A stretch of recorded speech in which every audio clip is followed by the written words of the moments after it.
الحمد لله رب العالمين والعاقبة للمتقين والصلاة والسلام على سيدنا ونبينا محمد وعلى آله وصحبه أجمعين. اللهم أرنا الحق حقا وارزقنا اتباعه وأرنا الباطل باطلا وارزقنا اجتنابه. سبحانك لا علم لنا إلا ما علمتنا إنك أنت العليم الحكيم. أعوذ بالله من الشيطان الرجيم. يقول الله تبارك وتعالى: قل إن صلاتي ونسكي ومحياي ومماتي لله رب العالمين. وقال الله تبارك وتعالى: إنما يتقبل الله من المتقين. صدق الله العظيم. الحمد لله رب العالمين. اللهم ربنا لك الحمد كما ينبغي لجلال وجهك وعظيم سلطانك. تمام تعریفیں اللہ رب العالمین کے لیے ہیں. اللہ تبارک و تعالیٰ کے فضل و کرم سے، اس کی توفیق سے اور اس کی بے پناہ نعمتوں کے ساتھ ہم آج اس مبارک گھڑی میں، مبارک دن میں اور مبارک عشرے میں اللہ رب العالمین کے گھر میں حاضر ہوئے ہیں. اللہ تبارک و تعالیٰ ہمارے تمام اعمال صالحہ کو اپنی بارگاہ میں قبول فرما، ہماری زندگیوں کو نبی کریم صلی اللہ علیہ وسلم کی سنت کے مطابق بنا دے. اللہ رب العالمین نے ہماری اور آنے والی قیامت تک کے لوگوں کی کامیابی اپنے کلام اللہ قرآن مجید اور نبی علیہ الصلوۃ والسلام کی اسوہ حسنہ کی اتباع میں رکھی. آپ حضرات ایک دفعہ درود شریف پڑھ لیں. اللہم صلی علی محمد وعلی آل محمد کما صلیت علی ابراہیم وعلی آل اللہم بارک علی محمد وعلی آل. اس میں کوئی شک نہیں کہ اللہ رب العالمین نے جو ہمیں زندگی کے لمحات دیے، اور یہ اللہ رب العالمین کا ہم گناہ گاروں پر یہ فضل و کرم کہ وہ ہمیں دنیا کی مصروفیات و مشغولیات میں بار بار ایسے مواقع اور مہینے اور دن گھڑیاں عطا فرماتا ہے جس کے ذریعے ہم اللہ رب العالمین کا قرب حاصل کرتے ہیں، اپنی برائیوں کو حسنات میں بدلتے ہیں اور اپنی حسنات کے ذریعے برائیوں کو مٹاتے ہیں. کہ اللہ رب العالمین کا فرمان ہے: ان الحسنات یذھبن السیئات، کہ بے شک نیکیاں وہ برائیوں کو دور کرتی ہیں. تو انہی دنوں میں، انہی گھڑیوں میں اللہ رب العالمین نے جو ہمیں یہ عشرہ ماہ ذی الحجہ کا ابتدائی 10 دن، یہ اللہ رب العالمین کا فضیلتوں والا، یہ عظمتوں والا عشرہ اور یہ دن 10 دن جس کی آدھے عشرہ گزر گیا اور کچھ دن باقی ہیں. اللہ تبارک و تعالی ہمیں ان دنوں کا صحیح معنوں میں حق ادا کرنے کی توفیق عطا فرما. ان دنوں میں جو نبی علیہ الصلوۃ والسلام کی اسوہ حسنہ، اس کے مطابق ہمیں کوشش کرنے اور ہماری ٹوٹی پھوٹی کوششوں کو اپنی بارگاہ میں قبول کرنا. بقیہ دنوں میں جو اہم ترین دن ہے جس میں حاجی اللہ رب العالمین کے حکم کے مطابق میدان عرفات میں حاضر ہوتے ہیں اور اللہ رب العالمین کے سامنے مناجات، اپنی ضروریات، اپنی حاجات، اللہ رب العالمین کی کبریائی بیان کرتے ہیں. اور اسی طرح پوری دنیا کے مسلمانوں کے بارے میں نبی علیہ الصلوۃ والسلام نے اسوہ حسنہ دی کہ وہ عظیم دن، وہ عرفات کا دن کہ جہاں حاجی اللہ رب العالمین کے سامنے اپنی ادائیں اور ندائیں لگاتے ہیں، اسی طرح پورے دنیا کے مسلمان بھی اس دن اس طرح عمل کر کے اللہ رب العالمین کی رحمت میں آ سکتے ہیں. وہ اجر عظیم، وہ ثواب جمع کر سکتے ہیں کہ آپ علیہ الصلوۃ والسلام نے فرمایا کہ ما من یوم اکثر من ان یعتق اللہ فیہ عبدا من النار من یوم عرفہ، کہ عرفہ کے دن سے زیادہ اللہ تعالیٰ کسی اور دن جہنم سے آزادی نہیں عطا فرماتا. اور فرمایا کہ اللہ رب العالمین قریب ہوتا ہے، پھر ان عرفہ میں کھڑے ہوئے لوگوں کے ذریعے اپنے فرشتوں سے فخر کرتا ہے اور کہتا ہے کہ یہ لوگ کیا چاہتے ہیں. کہ اللہ رب العالمین خالق و مالک وہ جانتا ہے، لیکن پھر بھی وہ اپنے فرشتوں سے فرماتا ہے کہ ما اراد هؤلاء، کہ یہ لوگ کیا چاہتے ہیں. کہ جب فرشتوں نے، اللہ رب العالمین نے جب حکم دیا تھا فرشتوں کو کہ سجدہ کریں، میں زمین میں خلیفہ بنانے والا ہوں، تو فرشتوں نے کہا کہ یہ خون خرابہ کریں گے. تو اللہ رب العالمین نے فرمایا کہ میں جو جانتا ہوں وہ آپ نہیں جانتے. فرمایا قالوا سبحانك لا علم لنا الا ما علمتنا. تو عرفہ کے دن اللہ رب العالمین اپنے فرشتوں سے پوچھیں گے ما اراد ہؤلاء کہ کیا جانتے ہیں، کیا چاہتے ہیں؟ تو پھر فرمایا آپ علیہ الصلوۃ والسلام نے کہ وہ دن عظیم دن جس دن اللہ رب العالمین اپنے بندوں کو گناہوں سے نجات دلائیں گے، آگ سے نجات دلائیں گے۔ اسی طرح حاجیوں کے علاوہ پوری دنیا کے مسلمانوں کے بارے میں آپ علیہ الصلوۃ والسلام نے رہنمائی دی، فرمایا کہ اس دن روزہ رکھنا کہ اللہ رب العالمین کے ہاں یہ امید کی جاتی ہے کہ ان یکفر سنۃ التی قبلہ والسنۃ التی بعدہ، کہ وہ گزشتہ ایک سال کے گناہوں کا اور آئندہ کا کفارہ ہو جائے گا۔ اس دن کے روزے کی فضیلت و اہمیت کے بارے میں فرمایا کہ وہ بہترین دن ہے کہ حاجی کے علاوہ بقیہ مسلمان اس دن کا اہتمام کریں، اپنے چاند کے حساب سے اس دن کا، عرفہ کے دن کا 9 تاریخ کا جو ہے وہ روزہ رکھیں کہ اللہ رب العالمین انہیں اس کا اجر عظیم عطا فرمائے گا، 2 سالوں کے گناہوں کا، پچھلے اور آئندہ سالوں کے گناہوں کا کفارہ بنے گا۔ اور اسی طرح اس دن کے دعا کے بارے میں فرمایا کہ لا الہ الا اللہ وحدہ لا شریک لہ لہ الملک ولہ الحمد وہو علی کل شیء قدیر، کہ اللہ کے سوا کوئی عبادت کے لائق نہیں، وہ اکیلا ہے، اس کا کوئی شریک نہیں، ملک اسی کا ہے، تعریفیں اسی کے لیے ہیں اور وہ ہر چیز پر قادر ہے۔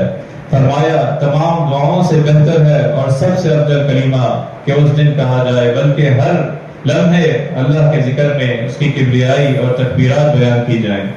اسی طرح عرفہ کے دن، ان ایام میں، اس 10 دنوں میں عرفہ کے دن کے روزے کے علاوہ اللہ رب العالمین کی کبریائی بیان کرنا، تکبیرات بیان کرنا، عرفات کے دن سے لے کر 13 ذی الحجہ کی عصر کی نماز کے بعد، ہر فرض نماز کے بعد ہر مسلمان پر کہ وہ ایک دفعہ اللہ رب العالمین کی کبریائی بیان کرے، اللہ اکبر لا الہ الا اللہ واللہ اکبر اللہ اکبر وللہ الحمد، کہ اللہ رب العالمین کی تکبیرات۔ اور ان پورے 10 دنوں میں اور خصوصاً عرفہ کے دن سے لے کر ایام تشریق میں اللہ رب العالمین کی کبریائی اور تکبیرات بیان کرنا، اور پھر اس عشرے کا، اس 10 دنوں کا یہ فضیلتوں والا عشرہ، یہ مبارک عشرہ، اور اس 10 دنوں کا اور اس عشرے کا آخری عمل جو ہے وہ اللہ رب العالمین کی رضا، وہ اللہ رب العالمین کی خوشنودی کے لیے، وہ اللہ رب العالمین کی اطاعت و فرمانبرداری اور اس کے سامنے سر تسلیم خم کر کے اللہ کے راستے میں جان اور قربان کرنا، یہ سنت ابراہیمی اور نبی علیہ الصلوۃ والسلام کی اسوہ حسنہ، کہ اللہ رب العالمین کی اطاعت و فرمانبرداری اور اس کی خوشنودی کے لیے، اور اس کا اہمیت، اس کا فلسفہ یہ بیان فرمایا اللہ رب العالمین نے کہ وہ قربانی کے ذریعے یہ چیز اس کا مقصود ہو کہ اس کی زندگی کا ہر لمحہ، اس کی تمام عبادات، اس کی تمام رسومات وہ اللہ رب العالمین کی اطاعت و فرمانبرداری میں آ جائیں، وہ اللہ رب العالمین کے حکم کے اندر آ جائے۔ فرمایا جب ابراہیم علیہ السلام نے دعا کی، وقال انی ذاہب الی ربی سیہدین ربی هب لی من الصالحین، جہاں اللہ رب العالمین نے ابراہیم علیہ السلام پر امتحانات آئے، آزمائشیں آئیں، اللہ رب العالمین نے ان کا امتحان کیا، اور اس قربانی کے حوالے سے، اس کی اہمیت اور اس کے فلسفے کے حوالے سے کہ اللہ رب العالمین نے حضرت اسماعیل علیہ السلام کے بارے میں یہ حکم دیا کہ انہیں مکہ مکرمہ میں چھوڑ کر آ جائے، انہیں اور ان کی والدہ کو نہ پانی تھا بلکہ ایک صحرا میں، اس وادی میں چھوڑ کر آ جائیں۔ تو جب ان کی والدہ نے پوچھا اسماعیل ابراہیم علیہ السلام نے سے کہ کیا اللہ رب العالمین کا حکم ہے، تو انہوں نے کہا بالکل اللہ رب العالمین کا حکم ہے۔ تو فرمایا کہ اللہ رب العالمین جو ہے وہ ہمیں ضائع نہیں کرے گا، ہم اس کے آگے سر تسلیم خم کرتے ہیں۔ پھر وہاں سے ان کی والدہ ان کی پانی کے لیے صفا اور مروہ کے درمیان چکر لگاتی ہیں، اور یہ اللہ رب العالمین کو اتنا پسند آتا ہے کہ نبی علیہ الصلوۃ والسلام نے فرمایا کہ یہ عمل جو ہے فَذَلِكَ سَعْيُ النَّاسُ بَيْنَهُمَا، کہ یہ صفا و مروہ کے درمیان جو طواف کرتے ہیں اس کی وجہ یہی ہے کہ یہ سعی ہے، جو لوگ اس کے درمیان چکر لگاتے ہیں، کہ اللہ رب العالمین کو یہ عمل اتنا محبوب، اتنا پسند آیا، تو یہ قیامت تک کے لوگوں کے لیے جو حج و عمرہ کریں وہ عمرے کا طواف کے بعد جو ہے وہ سعی کریں، صفا مروہ کے چکر لگائیں۔ اور دوسرا حکم اللہ رب العالمین نے یہ دیا کہ جب ان کا بیٹا اسماعیل علیہ السلام ان کا بیٹا اسماعیل علیہ السلام جب جوان ہوئے تو فرمایا انہیں خواب نے یہ حکم دیا، اور وہ خواب ابراہیم علیہ السلام نے بیان فرمایا کہ یا بنی انی ارا فی المنام انی اذبحک فانظر ماذا ترى، کہ میرے بیٹے کہ اللہ رب العالمین نے حکم دیا کہ میں نے خواب میں دیکھا انی ارا فی المنام انی اذبحک فانظر ماذا ترى، کہ میں تمہیں ذبح کر رہا ہوں، اب تم بتاؤ ماذا ترى، میں کیا کروں۔ تو وہ بیٹا، وہ اطاعت و فرمانبرداری، وہ سر تسلیم خم کرنے والا، وہ ابراہیم علیہ السلام کا بیٹا، اس نے فرمایا، انہوں نے کہا قال یا ابت افعل ما تؤمر، کہ اے میرے ابا جان، یا ابتی افعل ما تؤمر، کہ جو آپ کو حکم دیا گیا ہے، جو آپ کو حکم اللہ رب العالمین نے دیا ہے، افعل، وہ آپ کر گزریے، ستجدنی انشاء اللہ من الصابرین، کہ آپ مجھے اللہ رب العالمین کے ہاں صبر کرنے والا، اس امتحان میں صبر کرنے والا پائیں گے، ستجدنی انشاء اللہ من الصابرین۔ تو یہ اللہ رب العالمین کی طرف سے حضرت ابراہیم علیہ السلام اور حضرت اسماعیل علیہ السلام کی امتحان، اور اس کے نتیجے میں ان کا سر تسلیم خم کرنا، ان کا اطاعت و فرمانبرداری میں اعلیٰ مثال قائم کرنا، کہ فرمایا کہ ستجدنی، کہ ایک تو اولاد ہوئی اس عمر میں، اور اولاد کے بعد پھر اس کی آزمائش، اور اس آزمائش کے بعد پھر اللہ رب العالمین نے فرمایا کہ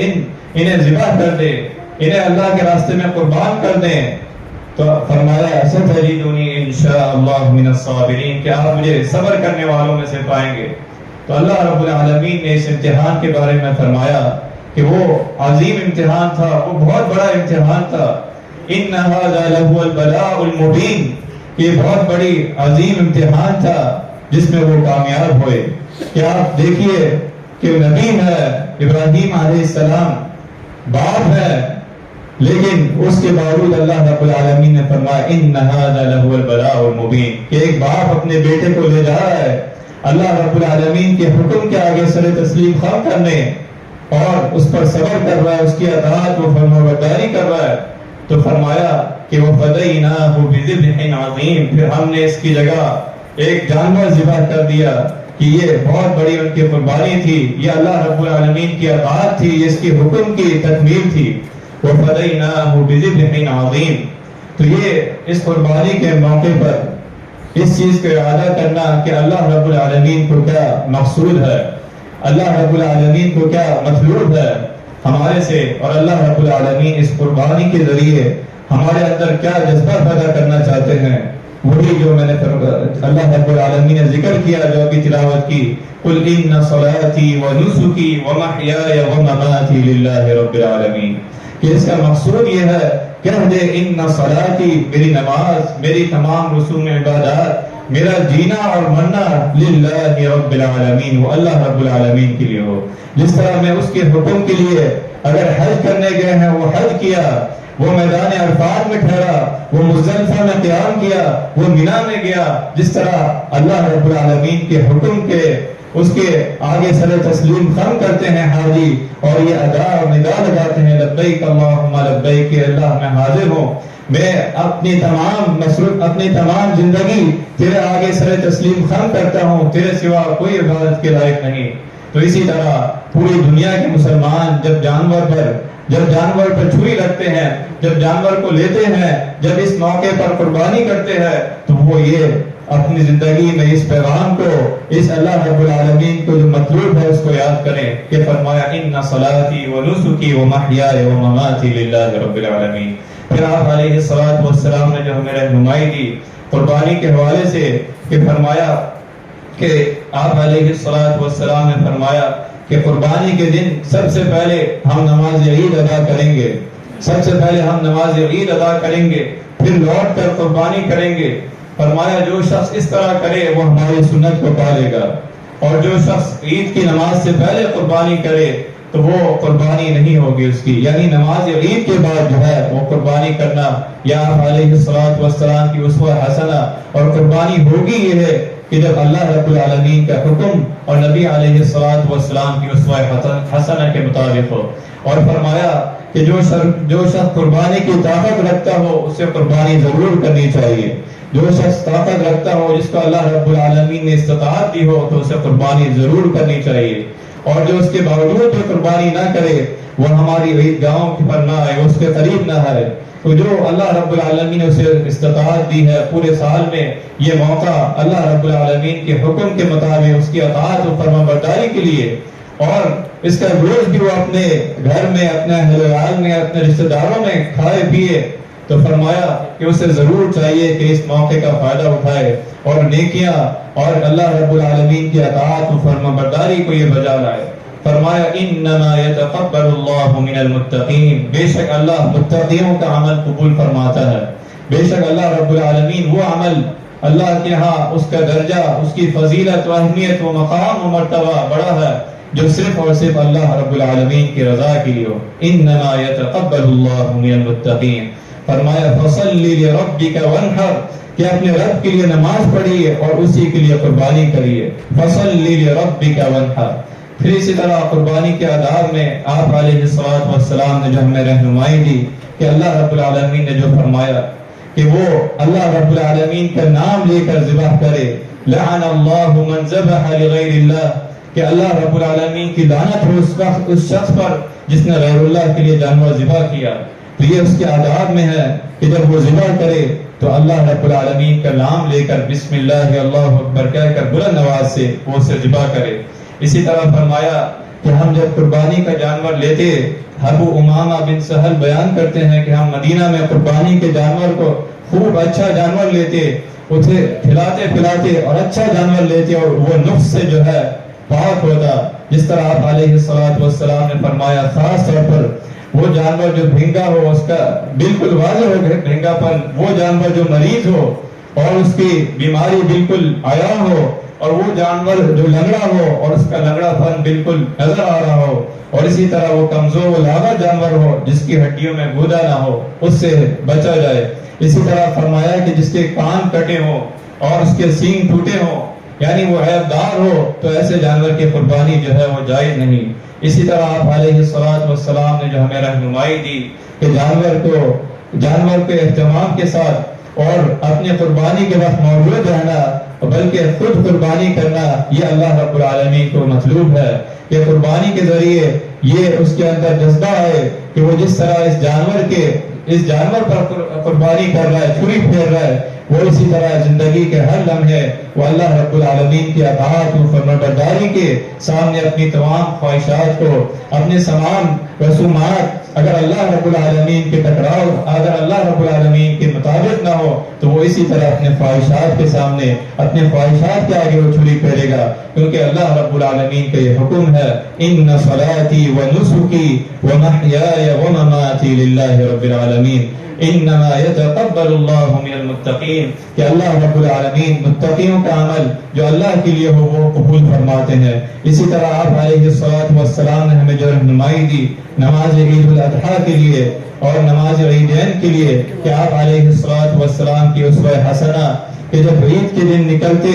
ایک راستے سے جاتے اور دوسرے راستے سے واپس آتے، یہ آپ علیہ السلام کی اسوہ حسنہ ہے۔ اسی طرح آپ علیہ السلام یوم عید الفطر کے دن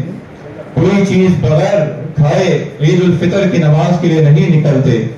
اور عید الاضحیٰ کے دن عید الاضحیٰ کے نماز کے لیے آپ علیہ السلام کوئی چیز یہاں تک کہ عید الاضحیٰ کی نماز کے بعد قربانی کا گوشت جو ہے وہ تناول فرماتے۔ یا آپ علیہ السلام کی اسوہ حسنہ نماز عید کے حوالے سے۔